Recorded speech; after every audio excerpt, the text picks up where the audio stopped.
Bismillahirrahmanirrahim. Assalamualaikum warahmatullahi wabarakatuh. Good morning, guys. How are you? I hope that you will be okay. Today we're gonna start study from the continuing material from the previous material. Our material today is folktale. Okay. Before we start our lesson, sebelum kita mulai, Bapak mau absen dulu ya. Ahmad Rizky Daima, Arya Hermawan, Aryu Ilham, Baik Dian Faradila, Dani Ilhami, Dedi Satriawan, Eril, Eziatul Akbar, Febriana mana? Ilman Hul Yakin, Imam As-Saukon, Januar Abror, Khadim Ilmi, Miatun, Nadia, Nia Aryani, Otapiani, Tesi Juliana, Wina Puspiana, Wiwin Febrianti, Wisri Wasdani, Ilaini, Yusriandi, Gigih Arsyandi. Oke. Tapi sebelum kita mulai pelajarannya, kita berdoa dulu ya. Kita berdoa menurut kepercayaan kita masing-masing. Berdoa mulai.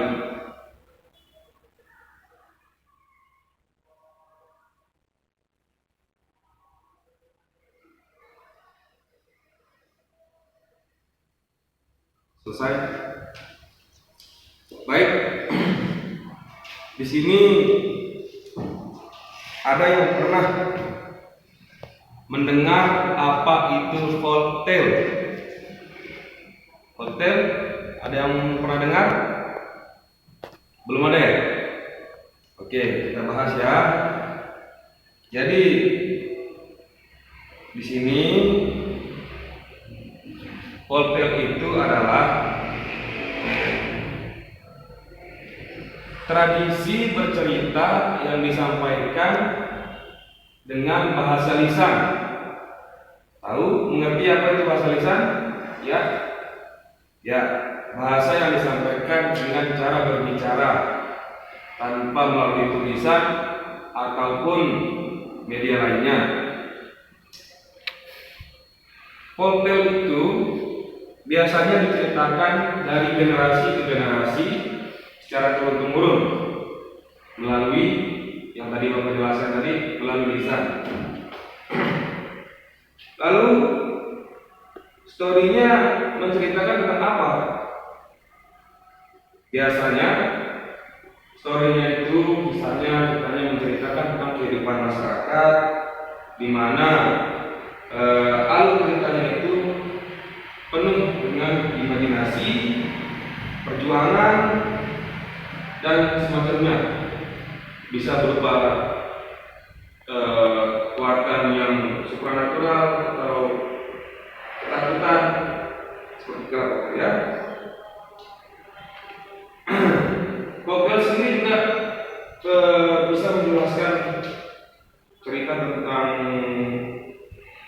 keajaiban dunia. Salah satu ya, kita bisa lihat contohnya Candi Prambanan atau Borobudur itu adalah merupakan salah satu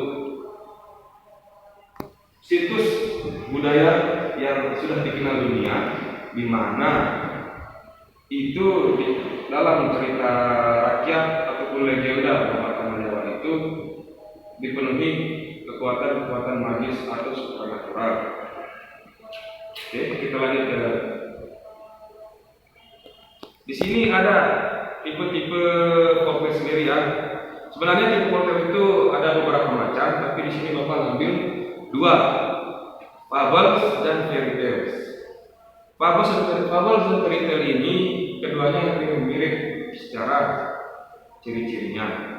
Namun di sini kita punya ciri-ciri tersendiri, kita punya klasifikasi tersendiri tentang fabel dan fairy tale ini.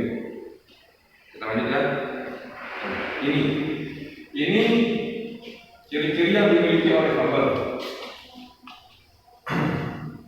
Ceritanya itu menceritakan tentang pelajaran yang bisa kita petik sebagai manusia. Ada moral yang terkandung dalam setiap kisah yang diceritakan, setiap kisah yang diceritakan oleh fabel ini. Dan kedua, karakter utamanya ini biasanya seperti binatang. Ada yang pernah tahu?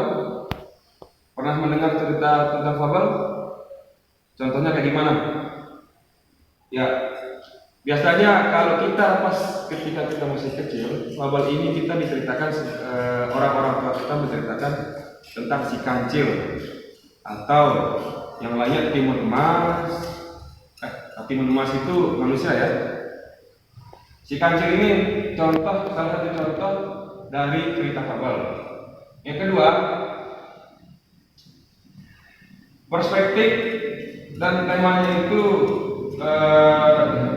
masalah yang terkandung dalam beberapa cerita fabel itu hampir semuanya sama. Dari hal-hal yang baik, yang cerita karakter utamanya itu pada awalnya mungkin mempunyai sifat yang buruk dan pada akhirnya nanti berubah menjadi karakter yang baik. Nah, moralnya di sini itu tidak tetap, artinya bisa dia moralnya itu akan berubah sesuai jalan cerita yang diceritakan oleh cerita. Misalkan kayak tadi yang Bapak jelaskan, melalui konflik yang ada dalam cerita, gitu kan, permasalahan-permasalahannya akhirnya membuat karakter utama ini yang semulanya memiliki sifat yang buruk akhirnya menjadi karakter yang baik. Kita lanjut ya. Tapi sebelum ini ada yang mau ditanyakan? Nggak ada? Paham ya? Nah, ini salah satu lanjutan dari folktale itu bagian-bagiannya ya. Ada fairy tale. Fairy tale ini yang mirip dengan fabel tadi, bersifatnya itu ya seperti dongeng. Namun bedanya itu karakternya ini biasanya diperankan oleh manusia. Karakternya itu bukan hewan lagi seperti tadi. Nah, biasanya karakternya itu hanya memiliki dua sifat di sini. Dari seluruh karakter baik dan buruk. Nah, baik dan buruk ini yang akan nanti membuat konflik di dalamnya sampai akhirnya klimaks dan permasalahannya jangan ketemu. Biasanya dalam fairy tale itu ada yang menjadi pahlawan. Tidak laki maupun perempuan pasti selalu ada. Dan biasanya lagi mereka mempunyai kekuatan super. Ada yang pernah nonton Frozen? Nah, Frozen ini contoh sebuah fairy tale, ya, di mana Elsa mempunyai kekuatan yang bisa membuat suhu di sekitarnya itu menjadi dingin, bahkan membeku. Biasanya fairy tale itu atau folktale itu diawali dengan cerita dengan kalimat once upon a time, di mana jangan waktu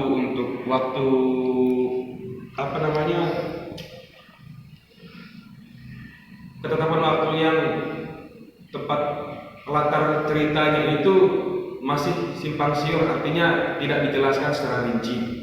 Wajibkan kita di sini adalah pada zaman dahulu kala, artinya kan tahunnya kita tidak tahu kapan itu ataupun semacamnya. Dan biasanya fairy tale itu diakhiri dengan kehidupan yang bahagia selamanya, seperti kisahnya Ariel si putri duyung dan pangeran. Itu menjadi kisah. Ada beberapa cerita yang menceritakan kehidupannya berakhir dengan bahagia, dan itu selamanya ya. Ya, konfliknya diselesaikan selaras dengan kebaikan, keberanian, dan kepandaian yang dimiliki oleh karakter utama. Jadi hanya karakter utama yang mampu menyelesaikan konfliknya. Ya, paham ya? Fairy tale sendiri ada yang mau ditanyakan? Oke, kita lanjut. Nah, di sini kita lanjut ke karakterisasinya. Characters are usually flat, meaning that they are uncomplicated and only change in their mindset from lesson learned throughout the course of the story. Jadi seperti yang Bapak jelaskan tadi, seperti Fabel, hanya jalan ceritanya, misalkan pengalaman-pengalaman yang mereka alami dalam cerita itu yang dialami oleh karakter utama, itu yang akan mengubah mindset mereka.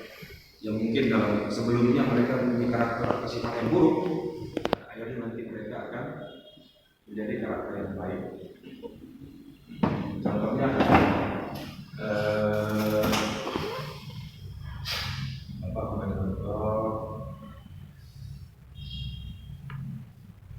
apa ya?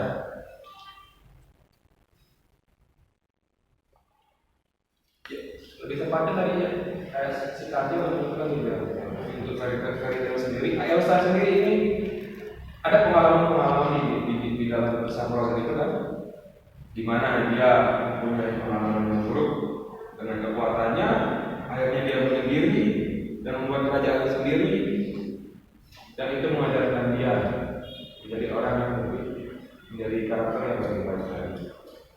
Jadi itu pengalaman yang didapatkan dari kekuatannya, yang awalnya berdampak buruk untuk sekitarnya, dan akhirnya itu merubah mindset mereka. Dan biasanya karakter dari fairy ini mudah dan mempunyai sifat-sifat yang adil, baik, tidak egois, dan mempunyai physical power yang kekuatan yang di luar nalar manusia. Ya, kayak Elsa tadi, dia punya kekuatan mengubah suhu di sekitarnya menjadi dingin. Namun karena tidak terkontrol, akhirnya dia menjadi memberikan dampak yang buruk untuk lingkungannya, bahkan ke adiknya sendiri. Kenapa? Ya, bagus lagi. Oke, kita masuk ke materi selanjutnya. Di sini kita akan membahas tentang settingnya. Mohon maaf, di slide-nya ada kesalahan tulisan ya. Jadi di sini setting itu kita akan membahas tentang tempat. Tempat ini adalah bagian dari setting atau latarnya ya. Tempat yang menceritakan tentang konflik itu biasanya dijelaskan sederhana dan full of imagination. Misalkan nih tempatnya itu ada di sebuah desa di pinggir hutan atau di dalam hutan, atau tentang kerajaan yang penuh dengan kekuatan sihir. Seperti itu ya, untuk latar dari folklore sendiri, atau di lebih khususnya menceritakan tentang fairy tale. Nah, waktunya itu sifatnya itu fantasi, jadi masih tergolong kita tidak tahu kapan pastinya itu terjadi, karena yang tadi dijelaskan di awal cerita akan dijelaskan dengan kalimat once upon a time, atau dengan Dalam bahasa itu apa itu? Jadi tidak pasti tahunnya kapan, bulan, harinya kapan. Ya. Kita lanjut. Paham ya? Yang ini. Nah, plotnya sendiri atau alur full of action, artinya di sini ada aksi-aksi, banyak aksi yang terjadi dalam kisah yang diceritakan dalam fairy tale itu atau folktale, dan tipikalnya itu selaras dengan basic plotline-nya atau alur ceritanya. Jadi tidak simpang siur, artinya ketika plotnya menceritakan itu akan menceritakan hal itu saja lurus, ya. Terus biasanya konfliknya itu diselesaikan dengan kebijakan dari karakter itu sendiri.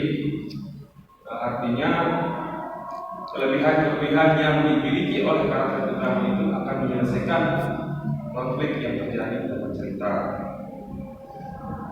Dan pastinya ceritanya itu akan memberikan pesan untuk pendengar, ya. Karena yang terkandung dalam folktale ini ada pesan-pesan baik dan buruk, yang untuk baiknya kita dianjurkan untuk mengikuti dan buruknya kita diharuskan untuk meninggalkan. Nah, ini yang terakhir, temanya itu biasanya menceritakan tentang baik dan buruk, benar dan tidak benar, kebahagiaan, kebaikan, prinsip dan kesetiaan, keadilan maupun ketidakadilan. Paham ya? Di sini ya, ada yang mau ditanyakan mengenai materi yang untuk saya sampaikan hari ini? Semuanya paham? Bapak senang sekali kalau semua murid apa yang Bapak ajarkan dan kalian paham. Oleh karena itu, karena semuanya sudah paham, kelas kita cukupkan sampai saat ini. Kelas kita cukupkan dulu ya. Kita lanjut lagi pertemuan yang akan datang.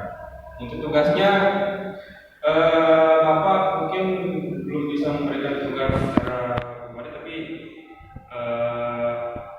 mungkin yang punya referensi mengenai folktale atau fairy tale bisa cari-cari referensi dulu. Minggu depan kita bahas sama-sama ya. Tidak wajib, tapi Bapak harapkan kalian punya referensi sendiri. Nggak apa-apa, sama nanti kita bahas apa saja ya isinya, mungkin nanti alurnya yang berbeda atau karakterisasinya. Oke ya, terima kasih. Sekian dari Bapak. Sebelum kita selesai, kita berdoa dulu. Kita tutup dengan sama-sama membaca Alhamdulillahirobbilalamin. Sekian, assalamualaikum.